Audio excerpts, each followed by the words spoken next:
it's going to be two different, I guess, dynamics of games we're going to have in the first stage and then the second stage if we were to get to the third map.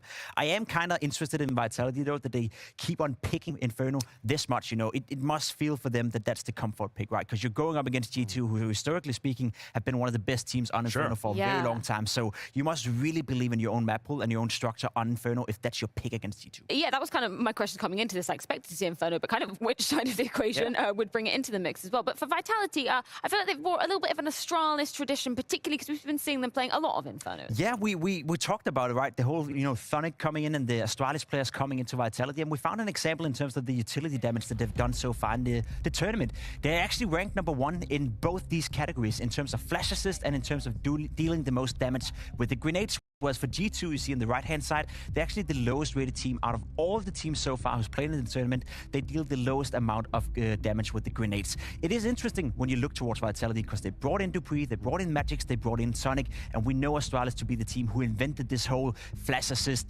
dealing damage with the grenades. Now, for context, they've played a lot of Inferno, and that is one of the maps where you do deal a lot of damage, so we need to mention that out to be fair as well. But it is interesting to see how they're already now adopting some of the strengths from Astralis and implementing them into Vitality.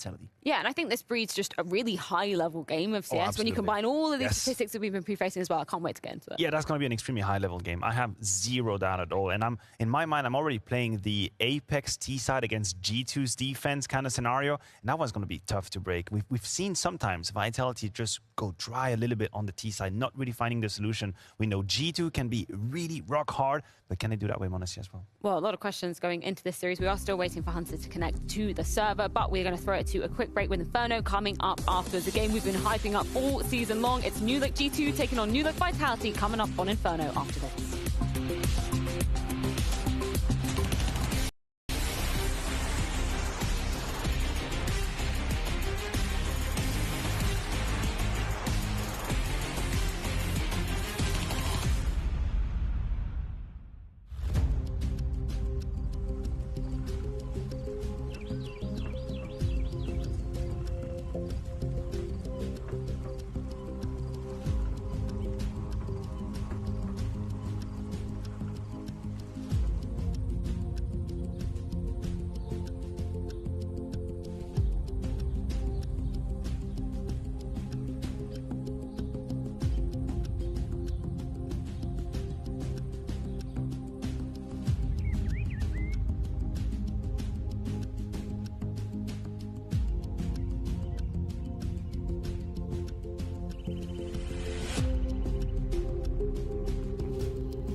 Inferno almost ready to get underway in our first map of this best of 3 series. Still waiting for Hunter to rectify a few connection issues, but shouldn't be too much longer waiting. But I'm really excited that we get to see Inferno as the first map of this series, particularly looking at the team's caliber, both sides on this map. So maybe we should start off with just setting up these two teams. What are our expectations for them coming onto Inferno? Well, we can touch on Vitality's defense for a second, because that was